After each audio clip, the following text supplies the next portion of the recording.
पाचन की क्रिया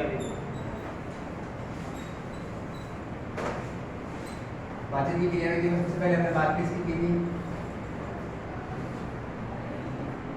अंतःकरण, यानी भोजन को अंदर लिया जाता है, मुख के द्वारा लिया जाता है, शरीर के गुदा के द्वारा बाहर निकलता है। तो अंतःकरण के बाद इसका क्या होता है? भोजन का पाचन होता है। तो पाचन में भोजन किसका पाचन होता है? एक तो कार्बोहाइड्रेट, प्रोटीन, वसा, कार्बोहाइड्रेट, प्रोटीन, वसा, इनका पाचन होता है। इसका अवशोषण, और इसका क्या होता है? अवशोषण। तो हम पाचन की बात करें तो सबसे पहले तो कार्बोहाइड्रेट का पाचन कहाँ शुरू हो जाता है? मुख गुहा में, मुख गुहा में शुरू हो जाता है। कैसे होता है? ये स्टार्च होती है। स्टार्च को माल्टोज स्टार्च कैसे शर्करा है? पॉलीसेकेराइड शर्करा ये बन जाती है डाइसेकेराइड और ये टाइलिन या एमाइलेज एंजाइम के द्वारा इस तरह या एमाइलेज एंजाइम होता है। वो किसमें पाया जाता है? दोनों एंजाइम लाल रंग में, लाल रस में पाया जाता है। हाँ। लाल ग्रंथि द्वारा स्रावित होते हैं। और जब पीएच कितना होता है मुख के अंदर का? 6.8, यानी कि हल्का अम्लीय होता है। कैसा होता है? हल्का अम्लीय। और इस दौरान ये माल्टोज। स्टार्च है पॉलीसेकेराइड वो किसमें बदलती है? माल्टोज में। और ये कैसी शर्करा है? डाइसेकेराइड। यानी भोजन का पाचन कहाँ शुरू हो गया? अपने मुख गुहा में ही शुरू हो गया। अब मुख गुहा के बाद भोजन ग्रसनी में जाता है। ग्रसनी के बाद ग्रास नली या भोजन नली में जाता है। और भोजन नली के बाद आमाशय में जाता है। तो भोजन का पाचन कहाँ पर होता है? जितना कम भाग में शुरू हो जाता है आमाशय में होता है। तो आमाशय में क्या होता है? एसिड अम्ल होता है। तो आमाशय के अंदर का जब पेप्सिनोजन एंजाइम होता है वो एचसीएल की उपस्थिति में किसमें बदलता है? पेप्टाइड, पेप्सिन में बदलता है। किसमें बदलता है? प्रोटीन है एक तरह का पेप्सिन। हाँ, तो ये पेप्सिन है जो क्या करती है? प्रोटीन होती है। प्रोटीन पेप्सिन की उपस्थिति में, किसकी उपस्थिति में? पेप्सिन की उपस्थिति में किसमें बदलती है? पेप्टाइड में बदलती है। यानी पेप्टाइड बनते हैं। यानी जटिल प्रोटीन की किसमें बदलती है? सरल प्रोटीन। यहाँ पे ये जो कार्बोहाइड्रेट थी स्टार्च वो किसमें बदल रही है? माल्टोज शर्करा में बदल रही है। जटिल यौगिक का सरल यौगिक। तो कार्बोहाइड्रेट का भी पाचन हो रहा है, प्रोटीन का भी पाचन हो रहा है।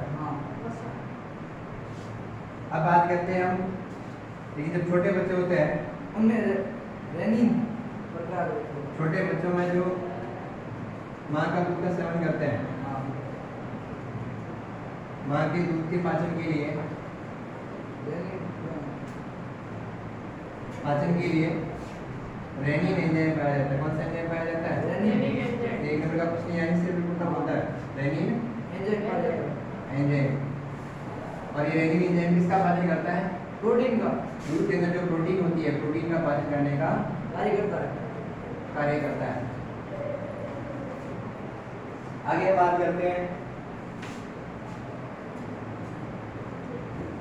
वसा के पाचन की। किसकी? वसा। यानी जब भोजन आगे कहाँ पहुंचता है? छोटी आमाशय से छोटी आंत। छोटी आंत में वसा का पाचन शुरू हो जाता है। तो छोटी आंत में पित्ताशय से पित्तरस प्रवेश करते हैं। तो वसा का क्या होता है? वसा होती है वो पित्तरस की सहायता से शारीरिक रूप में तो ये इससे इसका क्या होता है? पायसीकरण होता है। क्या होता है? बूंदों के रूप में संरचनाएं बनती है, जिसे मिसेल कहते हैं। हाँ। और इस प्रकार की प्रक्रिया को हम पायसीकरण कहते हैं, इमल्सिफिकेशन।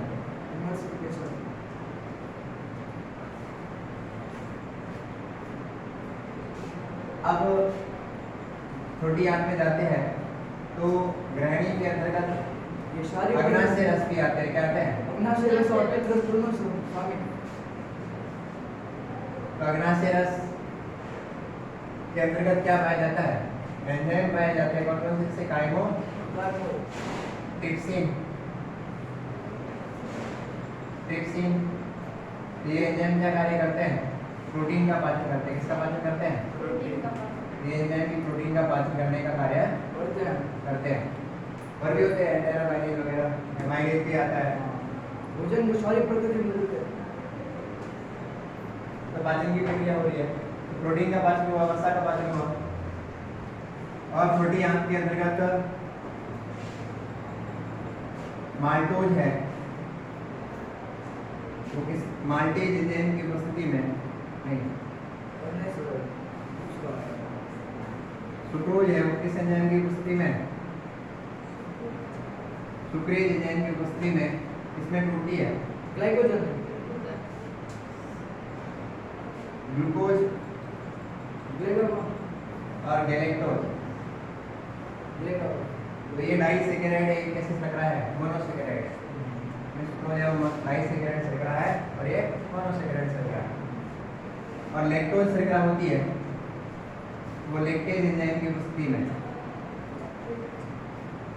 इसमें टूटती है, ग्लूकोज में टूटती है और उसके साथ में क्या बनता है, फ्रुक्टोज भी बनता है। फ्रुक्टोज हाँ, तो ये लग रहा है तो डाइसैकेराइड है, इसका फॉर्मूला सी बार H22 O क्या होता है, और ये इंट्रोसिटी का फॉर्मूला क्या हो जाएगा, C6H12 में O6 इंट्रोसिटी का फॉर्मूला एक ही प्रकार का होता है। लेकिन इस लग रहा है क्या होती है, अलग प्रकार की विविधता पाई जाती है। तो हम कह रहे हैं कि प्रोटीन का भी पाचन हो रहा है, कार्बोहाइड्रेट का भी हो रहा है, वसा का भी पाचन की प्रक्रिया हो रही है। तो हमने कहा कि पहली बात तो हमने बोली कि अंतःकरण की बात की, दूसरा पाचन, दूसरा ये पाचन की प्रक्रिया संपन्न हुई। तीसरा अब तीसरी बात करते हैं अवशोषण की। शरीर के सभी भागों तक तो अवशोषण का मुख्य कार्य करता है वो छोटी आंत करती है, मुख्य जो अंग की बात होती है। मुख्य सबसे अधिक अवशोषण होता है छोटी आंत, लेकिन अवशोषण की प्रक्रिया कहाँ शुरू हो जाती है, मुख्य गुहा में। हमें सबसे पहले पाचन की जो आहार नाल का जो अंग है, प्राथमिक अंग, मुख्य गुहा में भी अवशोषण की प्रक्रिया शुरू हो जाती है। लेकिन सबसे अधिक अवशोषण संपन्न होता है छोटी आंत। छोटी आंत में अवशोषण का कार्य कौन करती है, छोटी आंत की जो आंतरिक भित्ति होती है, दीवार होती है, उस दीवार के अंतर्गत क्या पाए जाते हैं, रसायनकुल, इसे क्या कहते हैं, माइक्रोविलाई, रसायनकुल, सूक्ष्मांकुर भी कह सकते हैं। क्या कह सकते हैं, ये सूक्ष्मांकुर छोटी छोटी अंगुली की इस प्रकार की आंतरिक भित्ति में आना के दीवार के अंदर पाई जाती है। तो ये जो भोजन का पाचन हुआ, सरल यौगिक बने उनको अवशोषण करने का कार्य करती है। और अवशोषण के बाद क्या किया जाता है, रक्त में छोड़ा जाता है। कहाँ छोड़ा जाता है, रक्त में। यानी अवशोषण की प्रक्रिया हुई जिसके दौरान सरल यौगिक बने, बाइसिकरण बना, बाइसिकरण के द्वारा वसा का बाइसिकरण हुआ और ये जो सुक्रोज से ग्लूकोज, ये फ्रुक्टोज है, ग्लूकोज में बदला। सभी का जो पाचन हो रहा है उनका सूक्ष्मांकुर के द्वारा अवशोषण की प्रक्रिया संपन्न होती है। क्या होती है, अवशोषण की प्रक्रिया रक्त में छोड़े जाते हैं, रक्त में ले जाए जाते हैं। अब रक्त के बाद रक्त कहाँ ले जाता है, इनको सभी ऊतकों के पास ले जाता है। किसका ले जाता है, ऊतकों के पास ले जाता है, ऊतक इनका उपयोग करते हैं। इस प्रकार की प्रक्रिया को यानी कि जब अवशोषण हुआ भोजन का और भोजन के अवशोषण के बाद जो भोज्य पदार्थ है उनको सभी ऊतकों के ऊर्जा के रूप में ले जाया जाता है। इस प्रकार की प्रक्रिया क्या कहते हैं, स्वांगीकरण कहते हैं। और जो अपशिष्ट भोजन बनता है जिसका कोई पाचन प्रक्रिया संपन्न नहीं होती है और वह क्या होता है, बाहर निकाला जाता है, बहिर्क्षेपण या बहिर्त्याग होता है। क्या होता है, बहिर्त्याग की प्रक्रिया संपन्न होती है। इतना याद कर सकते हो आप? हाँ सर।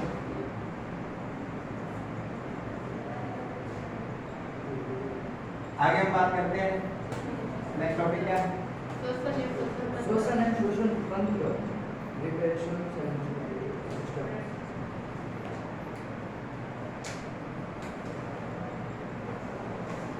लेकिन जो बड़ी आंत होती है उसमें लवण और वो विटामिन खनिज लवणों का अवशोषण एवं जल का अवशोषण करने का कार्य भी करती है।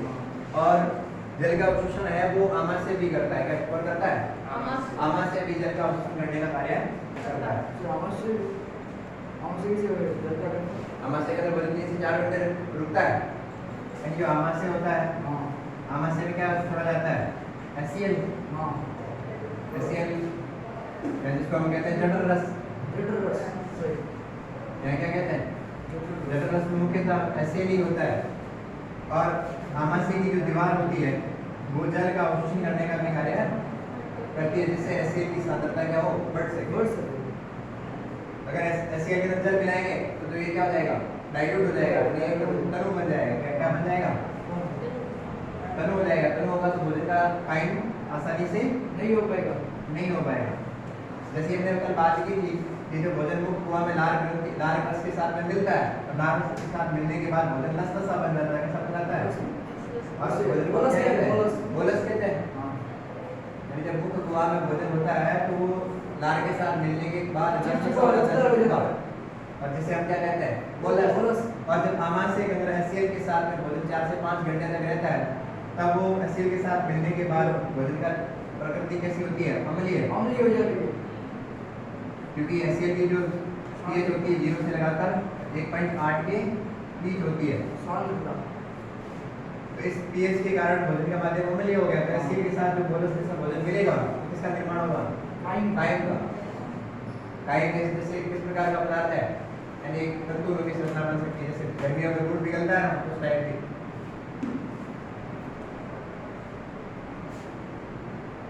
आगे हम बात करते हैं श्वसन तंत्र की। श्वसन एवं श्वसन तंत्र। शोषण। तो मानव में श्वसन तंत्र की बात करते हैं। 2 प्रकार से शोषण होता है। तो श्वसन है वो कितने प्रकार से होता है? 2 प्रकार से, एक नासिका से, एक मुंह से। तो श्वसन तंत्र की बात करते हैं, सबसे पहले हम बात करते हैं कि श्वसन क्यों आवश्यक है। भोजन का ऑक्सीकरण कर इससे एटीपी के निर्माण में। जैसे ही हमने श्वसन की प्रक्रिया के लिए क्या करें, कौन सी गैस लगता है? O2। ऑक्सीजन। और ऑक्सीजन को क्या करता है ग्रहण, और CO2 को छोड़ते हैं। बाहर छोड़ते हैं। तो अब बात आती है कि ऑक्सीजन को अंदर ग्रहण करने की आवश्यकता क्यों पड़ी। तो जब हमने भोजन किया, भोजन का पाचन हुआ, जैसे मान लिया भोजन के पाचन हुआ, ग्लूकोज बना। क्या बना? ग्लूकोज। ग्लूकोज बना। अब इस ग्लूकोज का ऑक्सीजन की उपस्थिति में क्या होता है? जब किसी विक्रिया में ऑक्सीजन का संयोग होता है, इस प्रकार की विक्रिया को हम क्या कहते हैं? ऑक्सीकरण विक्रिया। तो जब भोजन का ऑक्सीकरण होगा तो एटीपी बनेगी, तो क्या बनेगी? एटीपी ऊर्जा बनेगी। और ये ऊर्जा हमारे शरीर में एटीपी के रूप में संचित होगी। किसके रूप में? एटीपी के रूप में। एटीपी के रूप में संचित होगी। अब ये ग्लूकोज टूटेगा ऑक्सीजन की उपस्थिति में, तो ऑक्सीजन के कितने अणु काम आएंगे? 6 अणु। और ये जो एक तो ऊर्जा बनेगी, उसके साथ में क्या बनेगा? 6 जल के अणु बनेंगे। और 6 क्या बनेंगे? Carbon dioxide. और कार्बन डाइऑक्साइड है छोड़े जाते हैं। भोजन का ऑक्सीकरण हुआ तब उत्पन्न हुई। तो ये कार्बन डाइऑक्साइड का अपने शरीर में कोई अभी रोल नहीं होता या भूमिका नहीं और निकाल होती, दिया तब इसको वापस श्वसन के दौरान बाहर छोड़ दिया जाता है। तब भोजन के ऑक्सीकरण की आवश्यकता हुई, किसके लिए? ऊर्जा के लिए। ऊर्जा के लिए एटीपी। और ऊर्जा हमारे शरीर में किसके रूप में संग्रहित रहती है? एटीपी के रूप में। एटीपी के रूप में, जिसको कहते हैं एडिनोसिन ट्राइफॉस्फेट।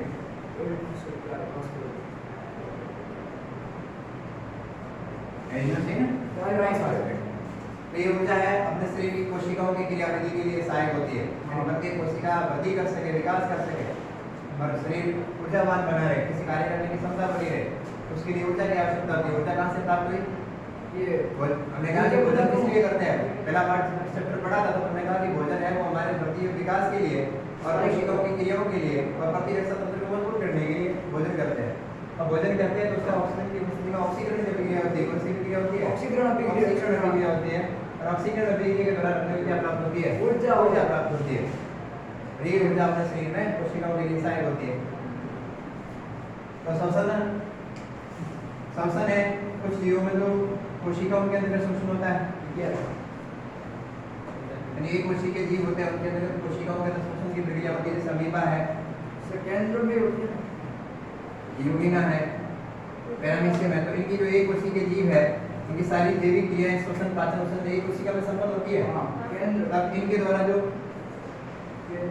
ये जो श्वसन की प्रक्रिया होती है वो किसके द्वारा होती है? विसरण की प्रक्रिया के द्वारा होती है। किसके द्वारा?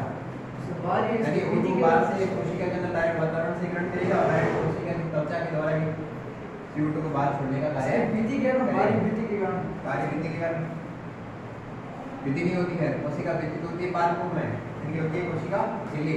कोशिका झिल्ली के द्वारा विसरण की प्रक्रिया के द्वारा एक कोशिकीय जीव श्वसन की प्रक्रिया को संपन्न करते हैं। और दूसरे जीव होते हैं बहुकोशिकीय। तो बहुकोशिकीय जीव है वो अलग अलग प्रकार से श्वसन करते हैं। जैसे हमने बात की कि कुछ जीव है जैसे जलीय जीव, मछलियां हैं, वो तो पानी में रहते हैं। जलीय जीव है जैसे कौन सी? मछलियां हैं। मछलियां अपना शोषण करने के लिए उनके अंदर एक अंग पाए जाते हैं जिसको हम कहते हैं गलफड़े। गलफड़े या गिल्स, गलफड़े जिसको हम गिल्स भी कहते हैं, या हम इसको क्या कहते हैं? फ्लोम। तो वो अपने शोषण है गिल्स या गलफड़ों के द्वारा शोषण की प्रक्रिया संपन्न करते हैं। और कुछ जलीय जीव, कुछ उभयचर जीव की बात करते हैं, यानी यानी जो जल में भी रहते हैं और बाहर भी रहते हैं। डॉल्फिन ऊपर। जैसे उदाहरण के तौर पर हम बात करते हैं मेढक की, हाँ सर। तो मेढक के अंदर त्वचा के द्वारा भी श्वसन होता है और फेफड़ों के द्वारा भी होता है, हाँ। और इसके अलावा क्लॉम या गिल्स के द्वारा भी श्वसन की क्रिया संपन्न होती है। यानी जब बाहर वातावरण में नमी होगी तो वो त्वचा के द्वारा श्वसन करेगा। सर डॉल्फिन और फेफड़े भी पाए जाते हैं। डॉल्फिन डॉल्फिन उभयचर में आती है। डॉल्फिन नहीं पढ़ा मैंने, इसमें आएंगे डॉल्फिन। उभयचर। डॉल्फिन पहले तो ये बता कि डॉल्फिन है किसी मैमलिया मैमल स्तनधारी प्राणी है या उभयचर प्राणी है? मुझे लग रहा है उभयचर। भाई किसका डॉल्फिन है, वो स्तनधारी प्राणी है। हम आगे हम बात करते हैं कि कुछ जीव होते हैं वो श्वसन करते हैं। उभयचर है त्वचा के द्वारा, फेफड़ों के द्वारा या गिल्स के द्वारा भी श्वसन की प्रक्रिया संपन्न करते हैं। तो जैसे हम आगे की ओर बढ़ते हैं, जैसे मनुष्य की बात करते हैं, तो मनुष्य के अंदर श्वसन के लिए क्या पाए जाते हैं? विशेष प्रकार के अंग पाए जाते हैं और अंग मिलकर इसका निर्माण करते हैं। अंग का तो मनुष्य विशेष अंग होता है, वो क्या होता है? किसके द्वारा कर सकते हैं? फेफड़ों के द्वारा श्वसन कर सकते हैं। अब श्वसन तंत्र की बात करें तो मनुष्य श्वसन फेफड़ों के द्वारा संपन्न करता है। लेकिन अब हम बात करते हैं श्वसन के प्रकार। दो प्रकार से श्वसन किया जाता है। श्वसन के प्रकार, तो श्वसन दो प्रकार से होता है। एक तो आंतरिक श्वसन, एक बाह्य श्वसन। एक होता है बाह्य श्वसन। बाह्य श्वसन नासिका और मुख। तो बाह्य श्वसन क्या होता है कि वायुमंडल से डायरेक्ट श्वसन। वायुमंडल से श्वसन को बाह्य श्वसन अंदर लेना, हाँ। जो फेफड़ों तक सीमित होगा। तक सीमित होगा फेफड़ों तक। इस प्रकार के श्वसन को हम क्या कहेंगे? बाह्य श्वसन। जैसे ही हमने बाहर से वायुमंडल से श्वास ली और फेफड़ों के अंदर गई और फेफड़ों के द्वारा वापस बाहर छोड़ी जाती है, तो इस प्रकार के श्वसन को हम क्या कहेंगे? बाह्य श्वसन। बाह्य श्वसन। इनमें नासिका और मुख। यानी कि फेफड़ों के अंदर कौन कौन मुख्य भूमिका किसकी होती है? वायु भूमिका की होती है। किसकी होती है? ये बाहर से वायुमंडल से जो श्वास जाती है फेफड़ों में, कहाँ तक जाती है? वायु भूमिकाओं तक जाती है। वायु भूमिकाओं के बाद पिचकने के बाद वापस बाहर आ जाती है। तो इस प्रकार के श्वसन को हम क्या कहते हैं? बाह्य श्वसन। श्वास के अंदर लेने और छोड़ने की प्रक्रिया को बाह्य श्वसन या हम क्या कह सकते हैं? श्वासन भी कहते हैं। क्या कहते हैं? आगे हम बात करते हैं सेकंड टाइप है जो आंतरिक श्वसन। आंतरिक श्वसन का मतलब है जो हमने फेफड़ों तक जो गैस ली श्वसन के दौरान, तो फेफड़ों एवं ऊतकों के बीच में जो श्वसन होता है वो क्या कहलाएगा? आंतरिक श्वसन।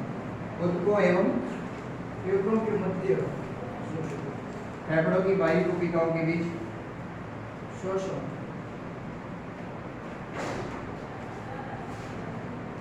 बीच जो श्वसन होता है वो क्या कहलाता है? आंतरिक श्वसन। आंतरिक श्वसन कहलाता है।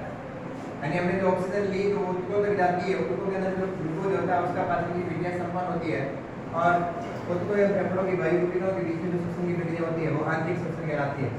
अब आंतरिक श्वसन भी दो प्रकार का होता है। एक तो होता है वायवीय श्वसन। कौन सा होता है? वायवीय श्वसन, यानी जिसके श्वसन की प्रक्रिया के दौरान ऑक्सीजन की उपस्थिति में हो, ऑक्सीजन की उपस्थिति में यानी श्वसन के लिए ऑक्सीजन लेते हैं तो वो श्वसन क्या कहलाएगा? वायवीय श्वसन, जिसको हम एरोबिक रेस्पिरेशन कहते हैं। Aerobic respiration. और दूसरा होता है अवायवीय श्वसन, जहाँ ऑक्सीजन की अनुपस्थिति, यानी ऐसा श्वसन जो ऑक्सीजन की अनुपस्थिति में हो वो श्वसन क्या कहलाएगा? अवायवीय श्वसन। तो ये मुख्य रूप से कुछ प्रकार के जीवाणुओं में पाई जाती है। अवायवीय श्वसन कहाँ पाया जाता है? कुछ जीवाणुओं में, यीस्ट की कोशिकाओं में पाया जाता है। वायवीय श्वसन। तो हम बात करते हैं श्वसन क्यों करते हैं। सबसे पहले हमने बात की कि ये किसके लिए करते हैं? भोजन के ऑक्सीकरण के लिए। भोजन का ऑक्सीकरण होगा तो क्या उत्पन्न होगी? एटीपी और ऊर्जा उत्पन्न होगी। ऊर्जा वो हमारे शरीर में एटीपी के रूप में संचित होती है और जिसका प्रत्येक कोशिका कार्य करती है, कार्य के लिए सही। आगे हम बात करते हैं श्वसन में अंग की बात की, हमने मुख्य रूप से फेफड़ों की बात की, तो क्या है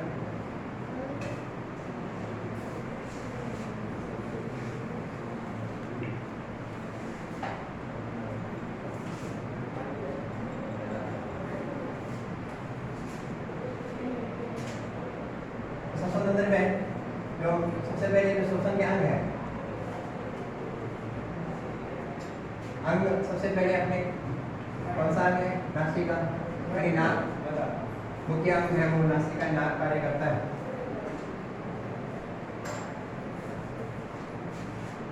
मुख्य अंग कौन सा है? नासिका या नाक। और जो द्वितीय अंग है, कभी कभी हम नाक कार्यशील नहीं होता है तो हम किसका उपयोग करते हैं? श्वास के लिए मुख का भी उपयोग करते हैं। अभी नासिका है जो पीछे की तरफ आगे की तरफ जो खुलती है इस भाग पर, जिसे हम क्या कहते हैं? नासाग्रस्नी। नासा छिद्र। और नासा छिद्र पीछे कहाँ खुलता है? नासाग्रस्नी। नासा गुहा में। भाई नासा गुहा कहाँ खुलती है? आगे नासा ग्रसनी में, और नासा ग्रसनी है पीछे कंठ ग्रसनी में खुलती है, और कंठ ग्रसनी वापस पीछे की तरफ श्वास नली, बाद में फिर और श्वास नली आगे जाते हुए श्वसनी में खुलती है, और श्वसनी आगे श्वसनिका में खुलती है, और श्वसनिका आगे किसमें जाके खुलती है?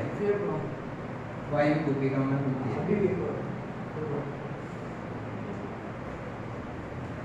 तो अपने श्वास की प्रक्रिया है वो बात नाक के द्वारा प्राथमिक अंग के रूप में कार्य करता है, और कभी द्वितीय अंग के रूप में हमसे कार्य करते हैं, के लिए काम में लेते हैं। अशुद्धकरण भी हम देना। हाँ, तो मुख से अशुद्धकरणों की आने की संभावना रहती है, लेकिन नाक से अशुद्धकरणों की आने की संभावना नहीं रहती है। अब क्यों नहीं रहती उसके बारे में पढ़ेंगे। तो नाक है वो दो नासा छिद्रों के रूप में बात करते हैं, और नासा छिद्र आगे पीछे की तरफ नासा गुहा की ओर बढ़ते हैं, यानी ये नाक है इस प्रकार से।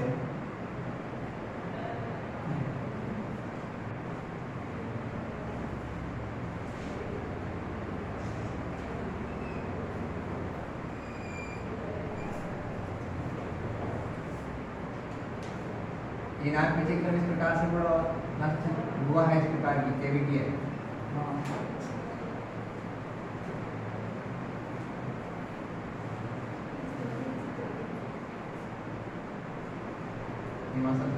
है और जीभ की प्रवाही भाग में यहाँ पे क्या पाया जाता है? बुआ के पास में ही होती है ना, बुआ के पास में चलती है ना ये, तो ये जो भाग है नासा छिद्र, और ये जो है नासा गुहा। तो इस नासा गुहा यहाँ से शुरू होती है, आधे पीछे की तरफ नासा द्वार भी होता है ना, नाक से हाँ, नासा छिद्र को नासा द्वार को एक ही बात। तो नासा गुहा के अंतर्गत क्या पाया जाता है? एक तो छोटे छोटे रोम पाए जाते हैं, उसके अलावा श्लेष्मा पाई जाती है। क्या पाई जाती है?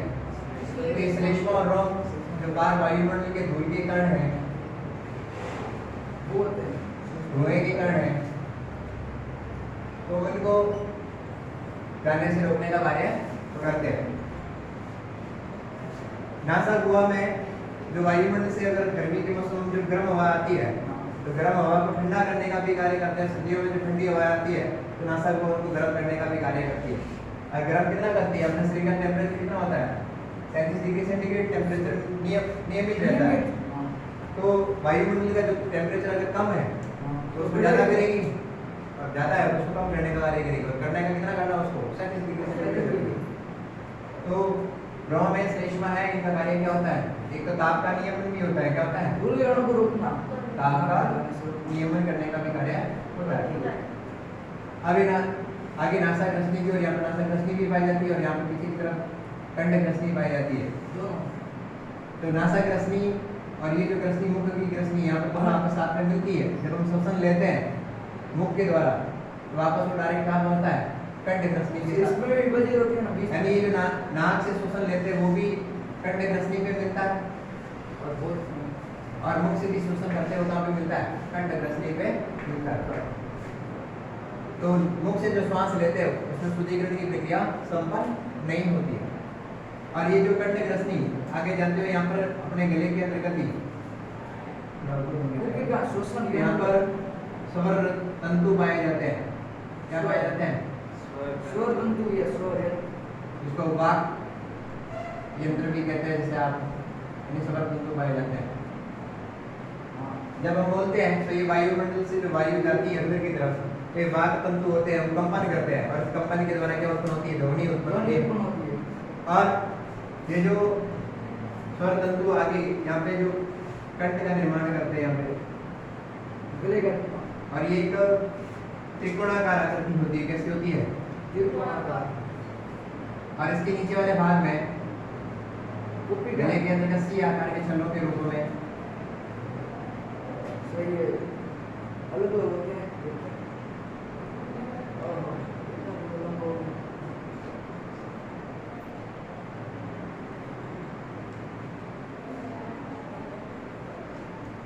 सी आकार के छल्लों के रूप में 12 सेंटीमीटर लंबी है,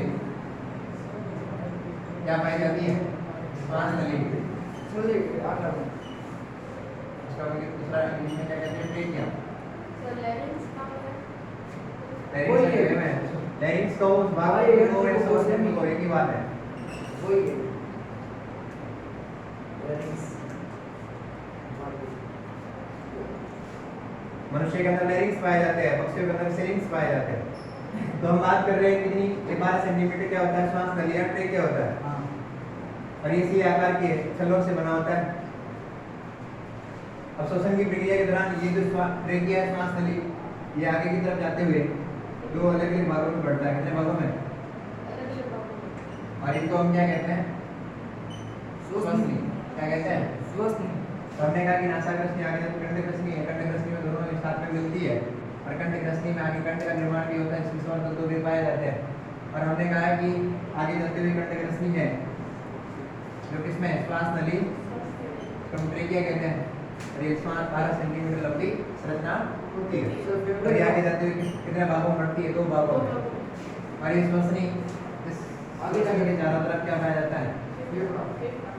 सर फेफड़े भी समान ही होते हैं, एक समान ही होते हैं दोनों। बताएंगे पूरा। तो श्वसनी है वो आगे 2 भागों में बढ़ती है, और उसके बाद दो श्वसनी आगे जितने भी भागों में श्वसनिकाओं में बढ़ती है, श्वसनिका आगे वायुतंतुओं में बढ़ती है, और इसके चारों तरफ एक फेफड़ों का आवरण पाया जाता है, जिसे फुफ्फुस आवरण कहते हैं। क्या कहते हैं? फुफ्फुस आवरण। तो हम बात करते हैं कि श्वसनी है 2 भागों में बढ़ती है, और आगे जाते हुए श्वसनी और आगे भागों में बढ़ती है, जिसको 2 भागों में बढ़ती है, इसको हम कहते हैं प्राथमिक श्वसनी। क्या कहते हैं? प्राथमिक श्वसन। और ये भी वापस आगे जाते हुए 2 अलग और भागों में बढ़ती है, इस प्रकार से बढ़ी हुई होती है, जिसे हम कहते हैं द्वितीयक श्वसनी।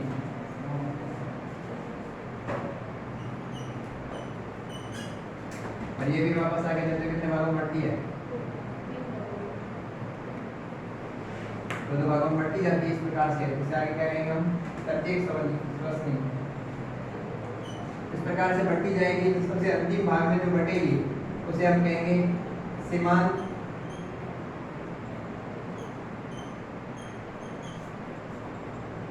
या अंतस्थ श्वसनी कहते हैं। और इस सीमांत या अंतस्थ श्वसनी आगे जाते और अलग आगे भागों में बढ़ती जाती है, जिसे हम कहते हैं श्वसनिका। क्या कहते हैं? श्वसनिका। तो श्वसनिका हम कहते हैं ब्रोंकाई, इंग्लिश वर्ड है ब्रोंकाई, और इसको कहते हैं ब्रोंक्यूल।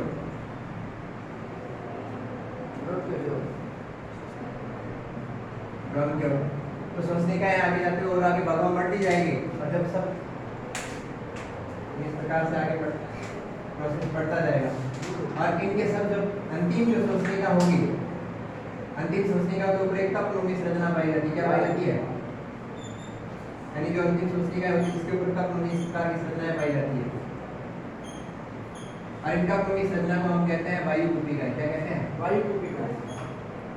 वायुकूपिकाएं, या इसको कहते हैं वायु प्रकोष्ठ। या क्या कहते हैं? वायु प्रकोष्ठ, या जिसको हम कहते हैं एल्वियोलाई। और ये एल्वियोलाई की संख्या दोनों फेफड़ों के अंदर कितनी होती है? लगभग 60 करोड़ होती है। यानी दोनों फेफड़ों के अंदर छोटी छोटी वायुकूपिकाएं होती है, और इनकी संख्या लगभग कितनी होती है? 60 करोड़। तो हमने बात की कि हमारे शरीर में कितने फेफड़े पाए जाते हैं? 2 फेफड़े पाए जाते हैं, एक लेफ्ट साइड में और एक राइट साइड में। लेकिन ये फेफड़े कैसे होते हैं, हल्के गुलाबी रंग के होते हैं। कैसे होते हैं, हल्के गुलाबी रंग के होते हैं। तो ये फेफड़े है कहाँ पर स्थित होते हैं, अपनी जो वक्ष गुहा है, वक्त हुआ कि यानी अपने जो ये पसलियों का पिंजरा बना हुआ है उसके पसलियों अंदर में है। पीछे जो रीढ़ की हड्डी है, यहाँ से पसली निकलती है, आगे वाली भाग में जो हड्डी है इसको हम कहते हैं पुरोस्ती। हड्डी को क्या कहते हैं, पुरोस्ती, इंग्लिश में बोलते हैं स्टर्नम। तो ये पुरोस्ती और पीछे वाली रीढ़ की हड्डी के साथ में पसलियां जुड़ के पिंजरा बनाती है। और ये टोटल कितनी पसलियां होती है, 7 जोड़ी पसलियां जुड़ के एक पिंजरा बनाती है। वैसे मनुष्य के अंदर पसलियां तो कितनी होती है, 12 जोड़ी, लेकिन उसमें से केवल 7 जोड़ी पसलियां जुड़ के एक पिंजरा बनाती है। बाकी ये फ्री रहती है, रीढ़ की हड्डी से जुड़ी होती है लेकिन आगे पुरोस्ती से नहीं जुड़ी रहती है। तो 7 जोड़ी पसलियां हैं, वो एक वक्ष गुहा का निर्माण करती है। किसका निर्माण करती है, वक्त हुआ पिंजरे के निर्माण। यानी ये शादी वाला भाग है, इसके अंदर पसलियां बनी और पसलियों के बीच में खाली जगह है, इसलिए खाली जगह हम क्या कहते हैं, गुहा या कैविटी कहते हैं। और जो वक्ष है शादी की गुहा बनी, इसलिए इसका नाम क्या रख दिया, वक्ष गुहा। तो इस वक्ष गुहा के अंतर्गत क्या पाए जाते हैं, दोनों फेफड़े पाए जाते हैं। और फेफड़ों के अलावा क्या पाया जाता है, श्वास नली या ट्रीकिया पाया जाता है। और इस लेफ्ट साइड में बड़ा हृदय भी पाया जाता है, यानी अपनी वक्ष गुहा में क्या पाया जाता है, 2 फेफड़े हैं, श्वास नली है, हृदय भी पाया जाता है। अब लेफ्ट साइड में हृदय है, तो लेफ्ट साइड का फेफड़ा हमेशा क्या होगा, आकार में छोटा होगा। आकार में क्या होगा, छोटा होगा। और जो राइट हैंड साइड का जो फेफड़ा है बड़ा होगा। वो क्या होगा, बड़ा होगा। देखिए अब बड़ा होने का कारण क्या है, क्योंकि जो राइट हैंड साइड की बात कर रहे हैं, ये राइट हैंड साइड है, मैं यहाँ खड़ा हूँ, जैसे मेरी राइट हैंड साइड का फेफड़ा है, तो इस राइट हैंड साइड के फेफड़े में जो कितने लोग पाए जाते हैं, 3 भाग पाए जाते हैं। कितने भाग पाए जाते हैं, 3 लोग होते हैं। और जो लेफ्ट हैंड साइड के अंदर कितने लोग होते हैं, 2 होते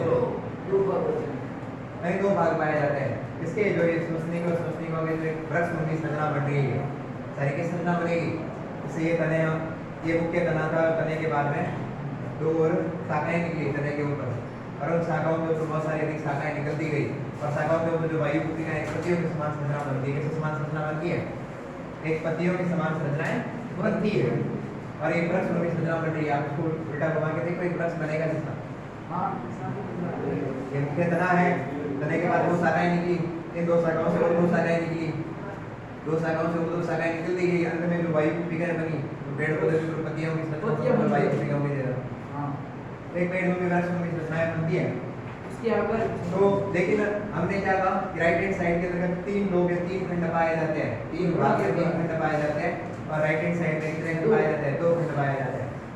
तो ये जो है बायां फेफड़ा ये चौड़ा होता है, और दायां फेफड़ा लंबाई में लंबा होता है। चौड़ा ही होगा ये नंबर। तो ये बता किसके बारे में, श्वसन तंत्र के बारे में। बड़ी क्लास में जाओगे तो श्वसन की प्रक्रिया किसके ऊपर डिपेंड करती है, श्वसन कैसे होता है उसके बारे में सर, पढ़ोगे। नीचे तो ये दाब प्रवणता के कारण बनता है। नीचे डायफ्राम की तो अब हम बात करते हैं कि श्वसन लेने की और छोड़ने की प्रक्रिया होती है, तो इसके द्वारा डायफ्राम के द्वारा इस फेफड़ों के नीचे क्या पाया जाता है, डायफ्राम एक उपास्थन से बना हुआ श्वसन लेते हैं ऊपर आता है। ये मुख्यतः उपास्थन से बना होता है। ये डायफ्राम होता है, क्या होता है, डायफ्राम इंग्लिश वर्ड है, हिंदी में हम क्या कहते हैं, मध्यपट, या जिसको कहते हैं तनुपट। तो इन फेफड़ों के नीचे आपने एक पतली परत रूपी संरचना होती है, वास्तव से बनी हुई, जिसे हम डायफ्राम या मध्यपट या मध्यपट या तनुपट कहते हैं। और इसके अंतर्गत जो संकुचन है, शिथिलन की प्रक्रिया होती है। जब श्वास अंदर लेते हैं तो इसमें संकुचन होता है, जब श्वास छोड़ते हैं तो इसमें शिथिलन की प्रक्रिया होती है। क्या होती है, शिथिलन की प्रक्रिया। तो एक तो कार्य कौन करता है श्वसन की प्रक्रिया के लिए, तनुपट। अब दूसरी हो एक होता है जो पसलियां होती है, अपनी पसलियां, उन पसलियों के अंदर मांसपेशियां पाई जाती है, उन मांसपेशियों को कहते हैं अंतरापसोतु पेशियां, इंग्लिश में बोलते हैं इंटरकोर्सल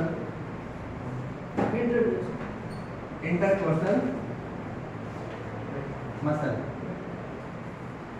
यानी अपनी जो पसलियां होती है उनके अंदर उनके अंदर मांसपेशियां पाई जाती है और मांसपेशियों का नाम है अंतरापसुक पेशियां, इंटरकोस्टल मसल। और ये मसल्स भी क्या कार्य करती है, वक्ष गुहा है उसको फूलने सिकुड़ने का कार्य भी करती है। जैसे श्वास अंदर लेते हैं तो अपना ये वक्ष गुहा कैविटी है, ये भाग फूलता है कि फूलता है? जैसे आप लंबा सांस लेते हो ये पूरा फेफड़ा फूलता है कि फूलता है? फेफड़ा किसके कारण फूलता है? सांस लेते हुए ये अंतरापसुक पेशियां होती है, उनके अंदर संकोचन होता है और डायफ्राम होता है, वो नीचे की तरफ जाता है, उसके अंदर भी संकोचन की प्रक्रिया होती है। जैसे ही आप सांस लंबा छोड़ते हो तब आपका फेफड़े का आकार छोटा हो जाता है। क्यों होता है? तो ये मांसपेशियां क्या होती है, सिकुड़ जाती है। शिथिलन की प्रक्रिया आ जाती है। क्या आ जाती है? शिथिलन की प्रक्रिया आ जाती है। तो इन दोनों के कारण अपना हमारे अंदर श्वसन की प्रक्रिया संपन्न होती है। तो अब हम बात कर रहे हैं रक्त यहाँ परिसंचरण। नहीं, अभी तक ये टॉपिक कंप्लीट नहीं हुआ।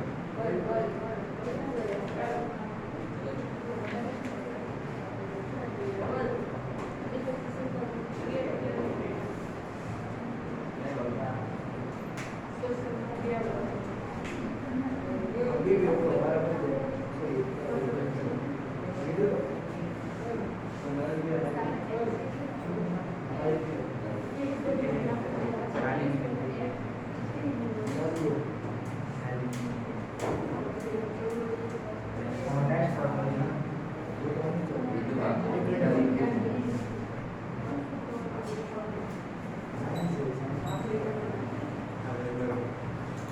तो श्वसन तंत्र के अंदर मुख्य कौन सी क्रिया होती है? एक तो हमने कहा कि अंत शोषण और बाह्य शोषण अंदर श्वसन जिसको हम बोलते हैं, इसको इंग्लिश में बोलते हैं इनहेलेशन, यानी श्वसन को अंदर लेना क्या कहलाता है? अंतर श्वसन। और दूसरा होता है निःश्वसन, श्वसन को बाहर छोड़ना। जिसको हम कहते हैं एक्सहेलेशन। तो अलग अलग किताबों में अलग अलग मिलेगा, इंग्लिश वर्ड इसमें फाइनल है। यानी कई किताबों में ये मिलता है कि इनहेलेशन का अर्थ भी अंतर श्वसन और निःश्वसन दोनों होता है, और कुछ किताबों में ये मिलेगा कि एक्सहेलेशन का अर्थ निःश्वसन भी होता है, और एक और भी वर्ड जहाँ होता है जिसको कहते हैं उच्छ्वसन।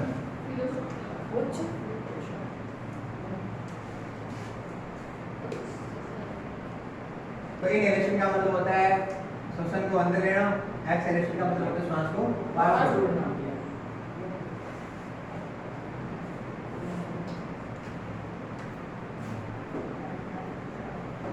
तो श्वसन के दौरान मुख्य कार्य क्या होता है?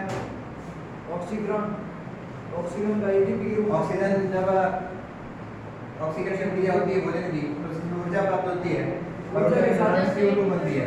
CO2 और H2O और के CO2 को जल क्या किया जाता है, बाहर छोड़ा जाता है, जिस प्रक्रिया को हम क्या कहते हैं? उच्छ्वसन यानी एक्सेलेरेशन, यानी CO2 को बाहर छोड़ना एक्सेलेरेशन, और O2 को अंदर लेना क्या कहलाता है? इनहेलेशन। अंतःशोषण।